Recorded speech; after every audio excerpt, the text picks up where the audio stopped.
के बीच की, जब पानीपत की दूसरी लड़ाई के बाद अकबर दिल्ली का बादशाह बन गया था।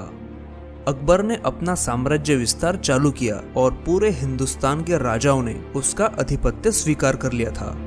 लेकिन एक राजा थे जो उसकी अधीनता स्वीकार नहीं कर रहे थे। वो थे महाराणा प्रताप। महाराणा प्रताप का मेवाड़ अकबर के लिए सुरक्षा और व्यापार की दृष्टि से बहुत ही महत्वपूर्ण जगह थी। दिल्ली में बैठकर अकबर को भारत के बाहर से कोई भी सामान लाना है या फिर बाहरी सेना से मदद लेनी है तो उसके मार्ग में महाराणा प्रताप का मेवाड़ प्रांत आता ही था। अकबर ने महाराणा प्रताप को अपना प्रदेश उसके हवाले करने को कहा, लेकिन महाराणा प्रताप ने अपना प्रदेश नहीं छोड़ा। अकबर ने राजनीति के सारे पैतरे इस्तेमाल किए। कई राजपूत राजाओं को महाराणा प्रताप के खिलाफ कर दिया, लेकिन फिर भी महाराणा प्रताप हार नहीं मान रहे थे। अकबर ने महाराजा मानसिंह, तोडरमल और जयसिंह को अपने साथ लिया और इन तीनों को महाराणा प्रताप को समझाने के लिए भेजा कि वो हार मान ले, लेकिन ये तीनों महाराणा प्रताप को मनाने में असफल रहे। परेशान होकर अकबर ने अपने सेनापति मानसिंह को 80,000 की सेना लेकर मेवाड़ पर हमला करने भेज दिया। मानसिंह की सेना में 80,000 तो महाराणा की सेना में सिर्फ 15,000 सैनिक थे। वो दिन था 21 जून 1876, जब दोनों सेनाएं आमने सामने खड़ी थी। काफी घनघोर युद्ध हुआ। मुगलों को सफलता तब मिली जब मेवाड़ की सेना का मुख्य हाथी रामप्रसाद का महावत एक तीर से मारा गया।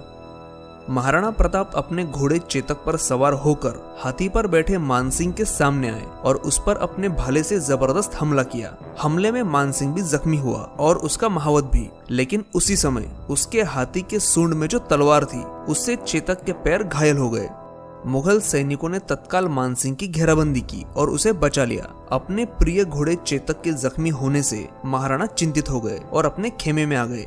मेवाड़ के बाकी सरदारों ने महाराणा को विवश किया कि इस लड़ाई में उनका बचना काफी जरूरी है और इसीलिए उन्होंने अब रणभूमि छोड़नी चाहिए ताकि बाद में वो अकबर से लड़कर मेवाड़ की रक्षा कर सकते हैं। और तब महाराणा प्रताप को ऐसा ही करना पड़ा। हल्दी घाटी में पराजित होने की सजा के तौर पर मानसिंह को अकबर ने 6 महीने तक दरबार के बाहर रखा।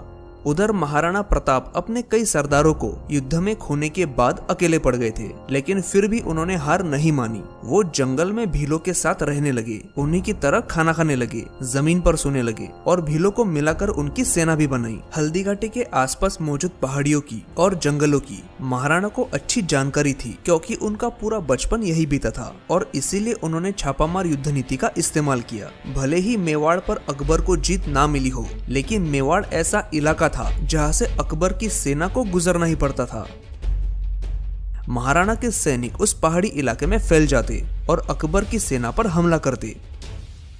महाराणा प्रताप गुप्त रास्तों से निकलकर जंगलों में मुगलों की सेना के सामने कभी भी आ जाते। मुगलों को मानो ऐसा लगता था कि महाराणा 100 जगहों पर एक साथ मौजूद है। इस तरह मुगलों का मनोबल कम होने लगा, उनके रास्ते बंद होने लगे और रसद भी एक जगह से दूसरी जगह पहुंच नहीं पा रही थी। इस बीच देवर की लड़ाई में महाराणा के बेटे अमर सिंह ने मुगलों के सेनापति सुल्तान खां के उसके घोड़े के साथ 2 टुकड़े कर दिए थे और महाराणा प्रताप ने इसी समय एक साथ मुगलों की 36 छावनियां ध्वस्त कर दी। 1596 में एक बार शिकार करते हुए महाराणा प्रताप को चोट लगी, जिससे फिर वो कभी उभर नहीं पाए और 19 जनवरी 1597 को सिर्फ 57 वर्ष की आयु में उनका देहांत हो गया। इस तरह महाराणा प्रताप ने आजीवन अकबर से हार नहीं मानी और अकबर को भी जीत नहीं मिली। उम्मीद है आज का वीडियो आपको अच्छा लगा हो। कृपया इस वीडियो को लाइक कीजिए और ऐसे वीडियोस देखने के लिए हमारे चैनल को सब्सक्राइब कीजिए।